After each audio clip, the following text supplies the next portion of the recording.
Class में आप सभी बच्चे एवं बच्चियों का स्वागत है। बच्चों, आज हम लोग क्लास 11th सब्जेक्ट मैथ्स में जो लेसन 2 रिलेशन एंड फंक्शन चल रहा है, उसमें जो आपकी वीडियो आप लोग के बीच में जो इसकी पिछली वीडियो गई है, जो लेक्चर नंबर 7 रहा होगा, उसमें आप लोग फंक्शन के बारे में कुछ अध्ययन किए होंगे, आप पढ़े होंगे और उसमें कुछ फंक्शन के बारे में आपको समझ में आया होगा कि फंक्शन क्या है और फंक्शन होने के लिए रिलेशन पर कौन सा कंडीशन लगाई जाती है। ठीक है बच्चों, तो आज हम लोग जो लेक्चर होगा 7 के बाद ये लेक्चर नंबर 8 होगा और इसमें हम लोग पढ़ेंगे कि जो फंक्शन बन रहा है वो फंक्शन जो बनेगा वो फंक्शन परिभाषित जो होगा उसका डोमेन और रेंज आपको दिखाना होगा कि डोमेन क्या होगा और इसका रेंज क्या होगा और ये फलन होगा या नहीं होगा, और कुछ फलन के अलग अलग प्रकार के हम लोग फलन देखेंगे। यहाँ पर फलन के जो प्रकार होंगे वो जैसे अलग अलग प्रकार के देखेंगे, मगर इंटर में जो होता है उसके टाइप जो प्रकार होते हैं वो मैपिंग के आधार पर यानी वो वेन डायग्राम के आधार पर हम आपको बताते हैं। मगर यहाँ पर आप लोगों को 11th क्लास में कुछ अलग अलग जो फंक्शन होंगे उस फंक्शन का ग्राफ बना करके हम लोग को अध्ययन करना है बच्चों। तो आज हम लोग शुरू करते हैं आज क्लास 11th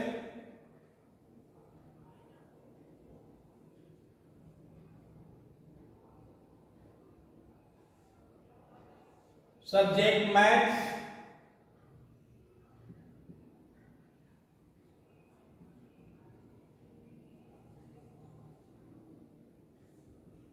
और जो चैप्टर है वो फंक्शन।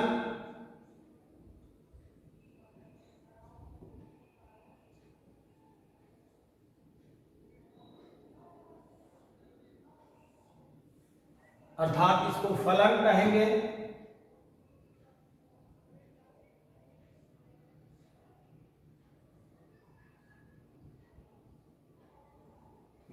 और ये जो पार्ट होगा 8वां होगा, या हम लोग इसको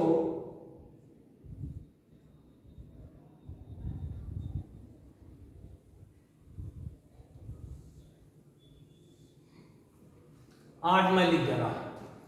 अब यहां पर ध्यान देना बच्चों, जैसे हम लोग एक एग्जाम्पल बनाते हैं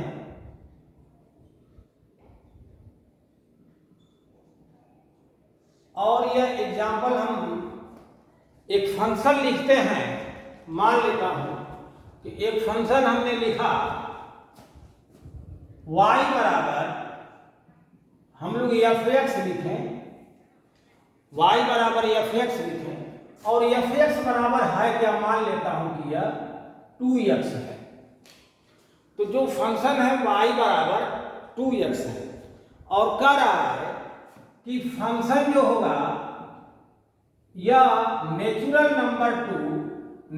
नंबर में यह फलन है या नहीं है, और अगर फलन है तो उसके डोमेन और रेंज ज्ञात कीजिए।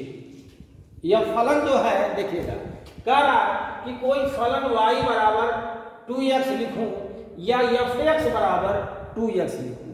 देखिए बच्चों, ये जो फलन जो आप पढ़ रहे हैं ना, ये बहुत ही इंपॉर्टेंट चैप्टर है, लेसन है, और यह फलन आज यहाँ से शुरू कर रहे हैं और यह जब तक आप लोग आगे मैथ पढ़ते रहेंगे तब तक यह आप इससे पीछा नहीं छुड़ा पाएंगे। हर चैप्टर में कहीं न कहीं यह फलन आता रहेगा। तो इसलिए इस फंक्शन को आप बड़े ध्यानपूर्वक, बड़े धैर्य से इसको पढ़िएगा और इस पर पूरा कमांड करिएगा, उस पर पकड़ बनाइएगा, पूरी इस पर तैयारी के साथ इसको तैयार कीजिएगा बच्चों। तो अब आप लोग देखिए, जैसे y बराबर f(x) बराबर 2x है और यह फलन दिया हुआ है, और पहली बात तो आपसे कह रहा है यह फलन नेचुरल नंबर से नेचुरल नंबर में है या कि नहीं है, और अगर है तो आप लोग इसके डोमेन और रेंज ज्ञात कीजिए।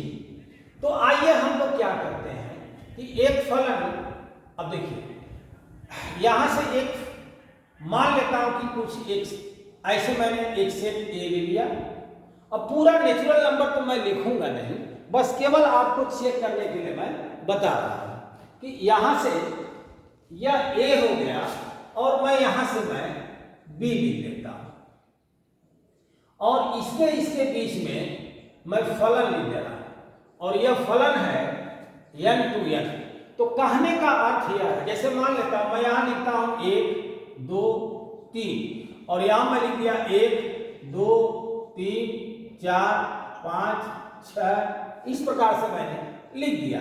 तो आप लोग के क्या करना, देखिए इसको चेक करेंगे 12वीं क्लास में पढ़ेंगे, तो जो x1 बराबर x2 होता है उससे आप लोगों को चेक करना। मगर यहाँ पर केवल आप लोग यह देखिए कि अगर यह फलन में मैं नेचुरल नंबर लिखूं तो क्या इसका जो फलन का मान आ रहा है क्या वो भी नेचुरल नंबर डोमेन और को डोमेन नेचुरल नंबर आएगा या कि नहीं आएगा। तो कहने का अर्थ यह है, देखिए कि अगर मैं यहां से y बराबर जो 2x लिखा हुआ है, मान लेता हूं y बराबर 2x लिखा, तो यदि मैं x का मान 1 रखूं तो x का मान 1 अगर मैं रखूं तो नेचुरल नंबर तो रख रहा हूं, x का मान 1 रखूंगा, अगर मान लीजिए x बराबर 1 रख रहा हूं तो x बराबर 2, इसमें तो x का मान होगा और इसमें y का मान होगा, इसमें जो आएगा इसमें x की वैल्यू होगी और इसमें जो आएगा इसमें y की वैल्यू होगी। तो जो x की वैल्यू होगी वह हम लोग इसमें देखेंगे। तो x बराबर यदि मैं 1 रखता हूं तो y का मान क्या आएगा, 2 गुणे 1 होगा अर्थात 2 होगा। तो इसमें जो आपको नेचुरल नंबर है, इसमें जब x का मान 1 हमने लिया बच्चों तो y का मान क्या आ गया, 2 आ गया। तो इसमें एक का इमेज होगा 2, या प्रतिबिंब भी कहें या इमेज कहें, और जब 2 लिखेंगे तो यह क्या हो जाएगा, 4 हो जाएगा। और जब 3 लिख लेंगे इसमें, जब x के स्थान पर 3 रखेंगे बच्चों तो y का मान क्या आ जाएगा, 6 आ जाएगा। समझ में आ रहा है। तो अब देखिए अगर मैं यार नेचुरल नंबर रख रहा हूं तो नेचुरल नंबर x का मान जब रख रहा हूं तो y का मान जो आ रहा है 2, वह भी नेचुरल नंबर है या कि नहीं है। तो आप लोग कहेंगे कि 2 भी नेचुरल नंबर है, प्राकृतिक संख्या है। 2 अगर प्राकृतिक संख्या है तो 4 भी क्या है, प्राकृतिक संख्या है। 3 अगर प्राकृतिक संख्या है तो 6 भी प्राकृतिक संख्या है। बस अंतर यही है कि अगर डोमेन हम लोग देखें तो डोमेन तो ऐसे डॉट डॉट बहुत से होंगे, डॉट डॉट बहुत से होंगे, तो डोमेन तो आएगा वो नेचुरल नंबर ही होगा। ठीक है, तो जो डोमेन आएगा या प्रांत जिसको हम लोग कहेंगे, प्रांत जो होगा अर्थात डोमेन जो है वह नेचुरल नंबर ही है। क्या बोला?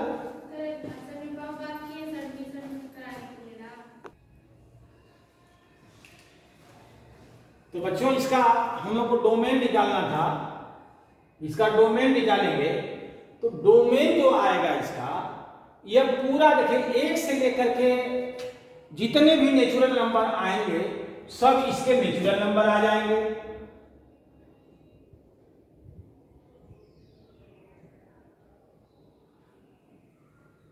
ये नेचुरल नंबर अर्थात मैं यहां लिख देता हूं, और जो इसके को डोमेन होंगे वो भी नेचुरल नंबर ही होंगे। जो को डोमेन होंगे वो भी इसके नेचुरल नंबर ही होंगे, यानी डोमेन भी नेचुरल नंबर और को डोमेन भी नेचुरल नंबर, और जो इसके रेंज होगा यानी परिसर जो होगा,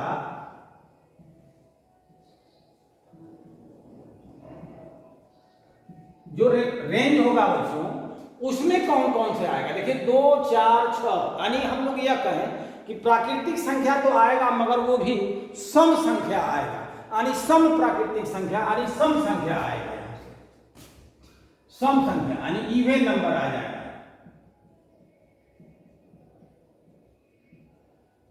इवन नंबर आएंगे, है ना, तो वो भी नेचुरल नंबर ही होगा।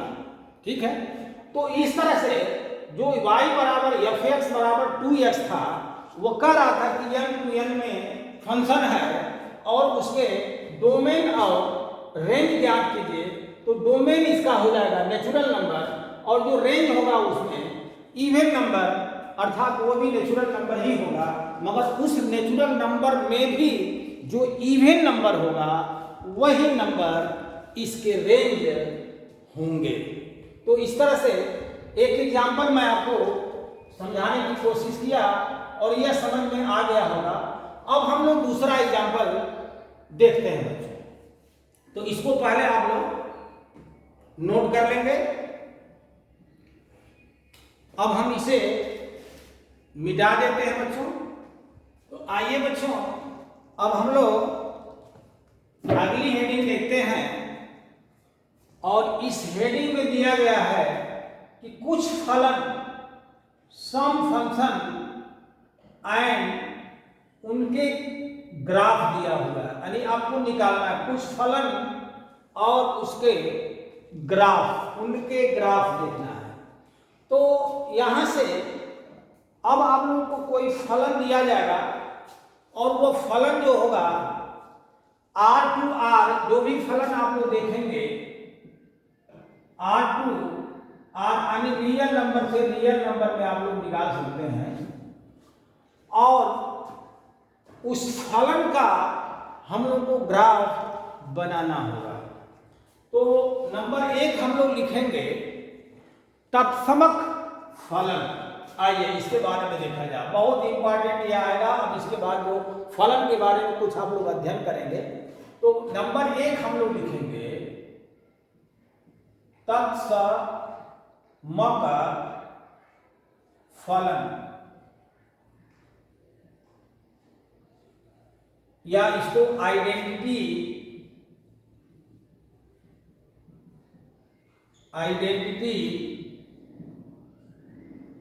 फंक्शन कहेंगे। और आइडेंटिटी फंक्शन यानी कि तत्समक फलन क्या होगा, उसका ग्राफ कैसे बनेगा बच्चों, इस पर आप लोग ध्यान दीजिएगा। जैसे मैं लिखता हूं y बराबर fx, और यह जो y बराबर fx है या y बराबर मैं x लिखूं तो यहां से fx बराबर भी हम लोग x लिख सकते हैं। ध्यान देना, कभी कभी आपको ऐसे दिया रहेगा y बराबर fx लिखेगा या यहां से fx बराबर दिया रहेगा। तो अगर y बराबर fx है, जहां fx बराबर x है, तो y बराबर तो x ही ना आएगा बच्चों। ध्यान देना, अगर y बराबर fx लिखा जाए और fx बराबर x है तो y बराबर भी क्या हो जाता, x होगा। और यह फलन y बराबर x आइडेंटिटी फंक्शन होगा। अब इसका ग्राफ, अब यहां पर हम लोग को चेक नहीं करना है कि y बराबर x या आइडेंटिटी मैट्रिक्स है, फंक्शन है, सॉरी मैं 12वीं का फंक्शन दिमाग से आ गया और मैट्रिक्स आ गया। तो चूंकि 11th क्लास है, अब इसमें फंक्शन पढ़ रहे हैं हम लोग। तो y बराबर x जो है यह एक प्रकार का फंक्शन है, और वो कौन सा फंक्शन है बच्चों, आइडेंटिटी यानी कि तत्समक फलन है। अब इसका हम लोग को ग्राफ बनाना है।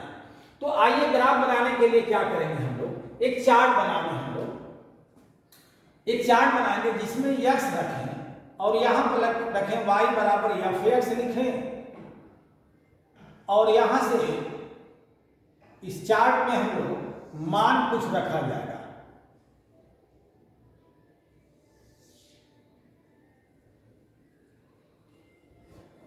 जैसे कहने का अर्थ यह है कि यदि मैं -2 या -1 या 0 या 1 या 2 या 3 इस तरह से हम लोग मान इसमें रखेंगे, जो रियल नंबर होना चाहिए, है ना। तो रियल नंबर बहुत सी मान है कि नहीं, जिसमें हम -2 -1 इस तरह से हम लोगों ने लिख लिया। इसके 1 और 2 के बीच में 1.5 भी लिख सकते हैं, है कि नहीं। तो इस तरह से तमाम रियल नंबर हम लोग यह लिखेंगे। और यह मान जब रखेंगे, यह मान जो रखेंगे, तो जो वह वास्तविक मान रखेंगे वो परिभाषित होना चाहिए। परिभाषित का मतलब यह होता है अर्थ कि यह मान अगर उस फलन में रखें तो जो उसका मान आएगा वह डिफाइंड होना चाहिए, परिभाषित होना चाहिए, जिसका कोई ना कोई अर्थ निकलना चाहिए, है कि नहीं बच्चों? तो अब आप लोग क्या करेंगे कि यदि x के स्थान पर मैं -2 रखूं, ध्यान देना, देखिएगा, यदि मैं x बराबर -2 रखता हूं, x के स्थान पर -2, तो y बराबर भी क्या आएगा? -2 ही आएगा। यदि x बराबर -1 रखूं तो y बराबर भी -1 आएगा। और यदि x बराबर मैं 0 रखूं तो y बराबर भी 0 आएगा। और यदि मैं x बराबर 1 रखूं तो y बराबर भी 1 आएगा। और यदि x बराबर मैं 2 रखता हूं तो y बराबर भी इसमें 2 आएगा। या x बराबर मैं 3 रखता हूं, देखिए जब 3 रखेंगे तो y बराबर भी 3 आएगा। तो इस तरह से हम लोग देख रहे हैं कि x बराबर -2 तो y का मान आ गया -2, x बराबर -1 तो y का मान आ गया -1, x बराबर 0 तो y बराबर 0, x बराबर 1 तो y बराबर 1, x बराबर 2 तो y बराबर 2, x बराबर 3 तो y बराबर 3। या मैं इधर भी लिख सकता हूं, -3 लिख सकता हूं, जैसे मैं इधर आगे बढ़ा देता हूं और यहां पर x लिख दिया और यहां पर y बराबर fx लिख दिया, y बराबर fx लिख दिया। और यहां लिख दिया मैं -3 रखूंगा तो यहां पर भी आ जाएगा -3 आ जाएगा। इसका क्या अर्थ हो रहा है? देखिए इसमें क्या का मतलब यह कहने का अर्थ हो रहा है, या अगर मान लीजिए कोई या जो नेचुरल नंबर है या रियल नंबर जो आ रहा है इसको a मान देते हैं और इसको हम लोग b मान देते हैं, तो इसमें जो है -3 है, -2 है, -1 है, 0 है, 1 है, 2 है, 3 है। और इधर भी आपको लिखेंगे -3, -2, -1, 0, 1, 2, 3 आ गया। तो -3 पर -3 मिल रहा, अर्थात -3 का इमेज -3 हो रहा है, -2 का इमेज -2 हो रहा है, -1 का -1 हो रहा है, 0 का 0 हो रहा है, 1 का 1 हो रहा है, 2 का 2 हो रहा है, 3 का 3 हो रहा है ना बच्चों? तो इस तरह से एक फलन हो रहा है इसके और इसके बीच में, फंक्शन है और वो फंक्शन क्या है? रियल टू रियल नंबर मिलेगा। मगर हम लोगों को यहां पर ग्राफ बनाना है कि आइडेंटिटी मैट्रिक्स का फलन का ग्राफ के द्वारा अध्ययन कीजिए, ग्राफ इसका बनाइए। तो ग्राफ में हम लोग क्या देखेंगे, ग्राफ कैसे बनाएंगे? अर्थात कहने का अर्थ यह है कि अगर मैं इस फलन में रियल नंबर रखूं, x का मान रियल नंबर रखूंगा तो y भी रियल नंबर ही देगा। तो फलन परिभाषित हो गया रियल नंबर पर। अब हम लोग इसको मिटाते हैं और इसका हम लोग ग्राफ अब आपको हम बताते हैं। तो इसे आप लोग पहले बहुत जल्द नोट कर लीजिएगा और मैं अब इसको मिटाने जा रहा हूं बच्चों। तो अब मैं मिटा दे रहा हूं बच्चों। चलते बच्चों आगे हम इसका ग्राफ बनाते हैं। और ग्राफ बनाने के लिए ये जो आया था डोमेन है और ये जो है रेंज है। तो अब ध्यान दीजिएगा, मैं यहां से एक एक्स अक्ष बनाता हूं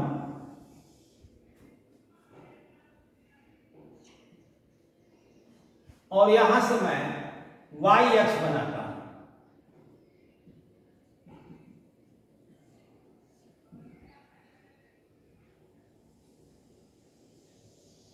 यहां पर मैं वाई अक्ष बनाता हूं। यह वाई एक्सिस हो गया और यह X axis, X X dash Y Y dash. अब मैं यहां पर कुछ पॉइंट लिखता हूं, 1 2 3 4 इधर लिख देता हूं। इधर लिख दूंगा 1 2 3 4 इधर भी बना देता हूं। 1 2 3 4 इधर भी बना देता हूँ या 5 इधर बना दे रहा हूँ, और 1 2 3 4 5 मैं इधर बना दे रहा हूँ। तो पहला दे रहा है बच्चों की 0 0।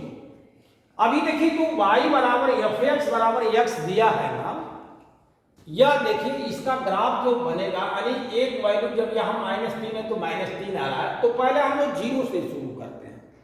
तो यदि x का मान हम लोग 0 रखें तो जो y का मान आएगा यह भी 0 0, अर्थात 0 0 किसका निर्देशांक होता है बच्चों?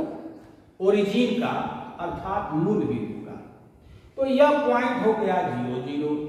अब हम लोग लिखेंगे एक x अक्ष पर एक खाना तो y अक्ष पर भी एक खाना, अर्थात यह एक खाना ऊपर और यहाँ y अक्ष पर यह आ जाएगा।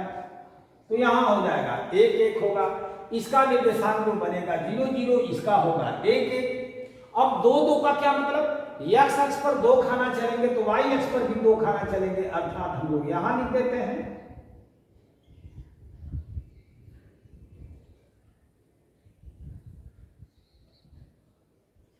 यहां पर 2 हो गया, और x अक्ष पर 3 खाना तो y अक्ष पर भी 3 खाना, अर्थात 3 खाना ऊपर चलेंगे और यहां पर यह आ जाएगा, मान लेते हैं, क्योंकि ग्राफ इधर उधर भी हो सकता है। तो यह जो पॉइंट जा रहा है, देखिए 0 से चला और यह ग्राफ आपका इस तरह से बढ़ता चला जाएगा।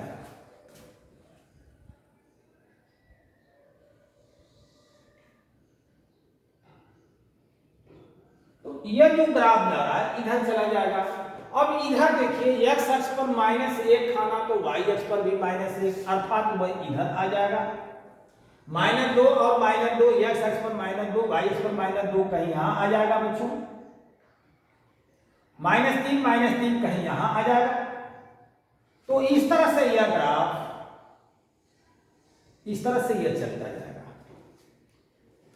तो यह जो ग्राफ बन रहा है बच्चों, यह ग्राफ किसका बन रहा है? कौन सा फलन का बन रहा है? आइडेंटिटी फंक्शन का, यानी कि तत्समक फलन का यह ग्राफ बनेगा। और अगर y बराबर -x रहा होता बच्चों तो यह ग्राफ इधर से भागा होता, इधर से। y बराबर x है तो यह इधर से चल रहा था, और y बराबर अगर -x रहा होता तो इधर से चलता। अब आगे आप लोग पढ़ेंगे, एक मॉडुलस फंक्शन पढ़ेंगे जिसमें y बराबर +x आएगा और y बराबर -x आएगा। तो इसके साथ आप लोग इसका ग्राफ आप लोगों को समझ में आ गया होगा। यहाँ पर सिर्फ जैसे आइडेंटिटी फंक्शन क्या है, y बराबर x है, और उसका ग्राफ आप लोगों ने यह देख लिया। अब इसके बाद हम लोग दूसरा चलेंगे, कांस्टेंट फंक्शन, बहुत इंपॉर्टेंट वो भी है। तो अब इसको पहले आप लोग नोट करें। और नंबर 2 हम बता दें, कांस्टेंट फंक्शन अर्थात अचर फलन बच्चों। तो इसको पहले आप लोग नोट कर लें।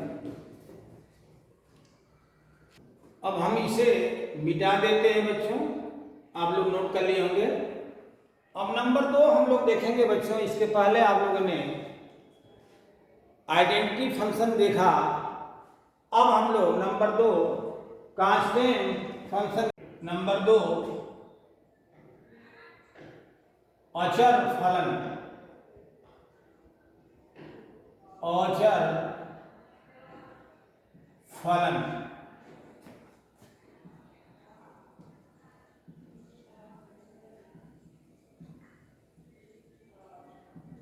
कांस्टेंट फंक्शन, यह जो फंक्शन होगा बच्चों, जैसे हम लिख देते हैं y बराबर fx, y बराबर fx, और आगे मैं लिख देता हूं, मान लेता हूं 3। तो हम लोग इसको ऐसे भी लिख सकते हैं, जैसे y बराबर fx बराबर c लिख देता हूं। तो c जो है कांस्टेंट हो गया।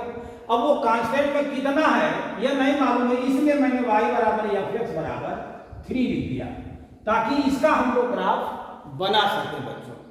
देखिए y बराबर fx प्लस c, ये भी कांस्टेंट ही मैट्रिक्स, कांस्टेंट ही फंक्शन है, और यह y बराबर fx बराबर 3 है, तो यह भी क्या है? कांस्टेंट ही फंक्शन है बच्चों। अब इसका ग्राफ बनाना, क्योंकि देखिए यहाँ पर मैंने कांस्टेंट लिख दिया तो सी के स्थान पर 3 लिख दिया। क्यों 3 लिख दिया? क्योंकि मैं आपको ग्राफ बना करके समझाने की कोशिश करूंगा। तो आइए यहाँ पर देखिए, जो y बराबर f(x) दिया हुआ है, अर्थात यदि मैं x का मान, यहाँ पर मैं 3 लिख देता हूं, तो ध्यान देना यहां से लिखेंगे f(x) बराबर 3 भी लिख सकते हैं। अर्थात x का मान अगर 1 रखूं तो f1 जो मिलेगा यह भी कितना आएगा? देखिए x के स्थान पर अगर हम लोग 1 रखेंगे तो उधर x है ही नहीं, जिसके स्थान पर हम लोग x का मान रख करके सॉल्व करें। तो इसलिए अगर x के स्थान पर 1 रखें तो इसके मान में कोई परिवर्तन नहीं होगा, है कि नहीं? देखिए अच्छा ये चीज और ध्यान देना कि यह जो है जो f1 है बराबर 3 है, तो जो यह मान रख रहे हैं x और y, तो यह देखिए यह y बराबर जैसे f(x) है तो यह x का मान अपनी स्वेच्छा से लेंगे, है ना? तो इसलिए यह जो x जो चर राशि होगी, यह x का मान जो हम लोग 1 रख रहे हैं, 2 रख रहे हैं, 3 रख रहे हैं, तो वह जो x का मान रखेंगे वह जो स्वेच्छ अचर कहलाएगा, स्वेच्छ अचर, स्वेच्छ, जिसको हम लोग स्वेच्छ अचर कहें या स्वतंत्र चर कहते हैं, स्वतंत्र चर कहें।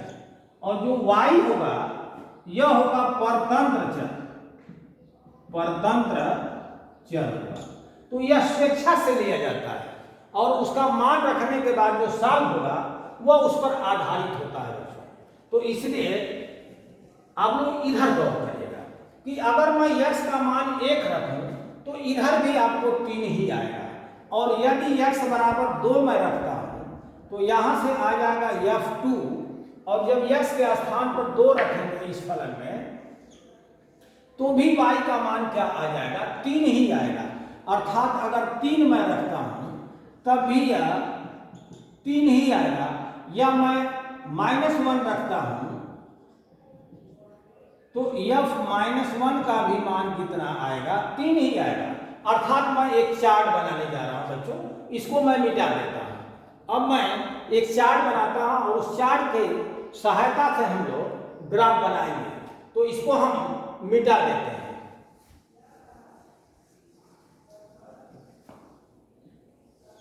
अब देखिए मैं इसका चार्ट बनाऊंगा,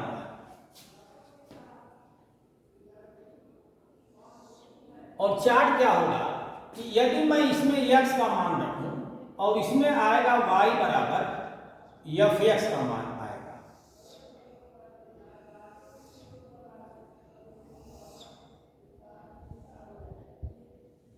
और यह भी रियल टू रियल ही होगा। जो फंक्शन होगा रियल टू रियल नंबर दे रहा है, क्योंकि जो वास्तविक संख्याएं जो होती हैं, ये जो x डैश अक्ष x अक्ष जो होता है वो वास्तविक संख्या रेखा कहलाती है, और y अक्ष भी वास्तविक संख्या रेखा होती है। इसलिए x अक्ष पर सभी वास्तविक संख्याओं को हम प्रदर्शित कर सकते हैं बच्चों। तो अगर मैं यहां से x के स्थान पर -3 रखता हूं, ध्यान देना, तो अगर x के स्थान पर -3 रखेंगे तो इसके मान में तो कोई परिवर्तन नहीं होगा, तो y का मान क्या आएगा? 3 ही आएगा। या मैं -2 रखता हूं, अगर मैं इसके स्थान पर मैं -2 रख दूं बच्चों तो f-2 तब भी ये क्या आएगा? 3 ही आएगा। -1 रखता हूं तब भी 3 ही आएगा। 0 रख दें तब भी 3 ही आएगा। 1 रख दें तब भी 3 ही आएगा। 2 रख दें तब भी ये 3 ही आएगा, और 3 रख दें तब भी हम लोग 3। ऐसे डाट डाट हम लोग बहुत से मान इधर और बहुत से मान इधर रख सकते हैं। कहने का अर्थ है कि अगर x का मान हम लोग रियल नंबर ले लें बच्चों, तो जो y का मान आएगा वो कांस्टेंट आएगा, हमेशा कांस्टेंट आएगा। कौन सा? वो 3 आएगा। तो अब चलिए इसका हम लोग ग्राफ, जैसे हम लोग इसको इस तरह से बना सकते हैं, जैसे देखिए यह हो गया a और यह हो गया b, और इसमें मैं लिख दिया -3 -2 -1 0 1 2 3, और इधर केवल आ जाएगा 3 आ जाएगा। तो देखिए -3 का 3 दे रहा है, इस तरह से बन रहा है, यह इस तरह से बन रहा है, इसका इमेज भी वही हो रहा है, 0 का भी इमेज वही हो रहा है ना, और 1 का इमेज भी 3 ही हो रहा है, 2 का इमेज भी 3 ही हो रहा है, 3 का इमेज भी 3 ही हो रहा है। तो यह एक फंक्शन है कि नहीं? फंक्शन है। देख लीजिए फंक्शन होने की क्या कंडीशन थी कि इसमें प्रत्येक अवयव का इमेज बनना चाहिए, यानी यह कोई इसमें छूटना नहीं चाहिए, और एक एलिमेंट का एक ही इमेज होना चाहिए, -2 का भी एक ही हो रहा है, -1 का भी एक ही हो रहा है। तो इस तरह से यह फंक्शन है। और कौन सा फंक्शन है? यह कांस्टेंट फंक्शन है। अब आइए इसका हम लोग ग्राफ देखते हैं बच्चों। तो आइए इसको ग्राफ हम लोग कैसे बनाया जाए। देखिए मान लीजिए मैं ये वाई अक्ष लिख दिया और यह हो गया जो एक्स अक्ष हो गया।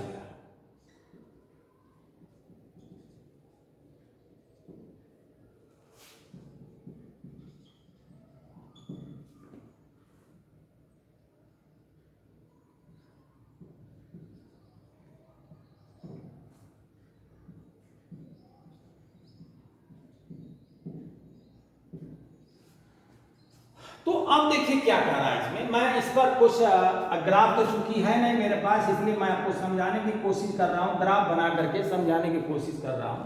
यहाँ से 4 जीरो लिख दे रहे हैं, 1 2 3 4 इधर भी कर दे रहे हैं, इधर भी 1 2 3 4 ऐसे इधर भी कर दें, और 1 2 3 4 हम लोग इधर भी लिख देते हैं। तो पहला कह रहा है वो कि अगर वह एक्स अक्ष पर 0 खाना चले, यहाँ पर 0, तो y का मान क्या दे रहा है? 3 दे रहा है। y का मान 1 2 3, यानी यहां यह पॉइंट आ जाएगा। और x अक्ष पर 1 खाना चले तो y अक्ष पर भी 3 जा रहा है, अर्थात ये भी यहां आ जाएगा। और x अक्ष पर 2 खाना चल रहे हैं तो y अक्ष पर भी क्या आ रहा है? 3 खाना, अर्थात ये भी यहां चल रहा है। और 3 पर चल रहे हैं तब भी ये 3 ही आ रहा है, मान लीजिए 3 जा रहा है। अगर -1 लिख रहे हैं तब भी ये 3 ही जा रहा है। -1 x अक्ष पर -1 यह हो गया और 3 यहाँ पर चला गया। -2 है तो 3 यहाँ आ जाएगा, -3 है तब भी 3 यहाँ आ जाएगा। तो इस तरह से ये जो ग्राफ बनेगा बच्चों,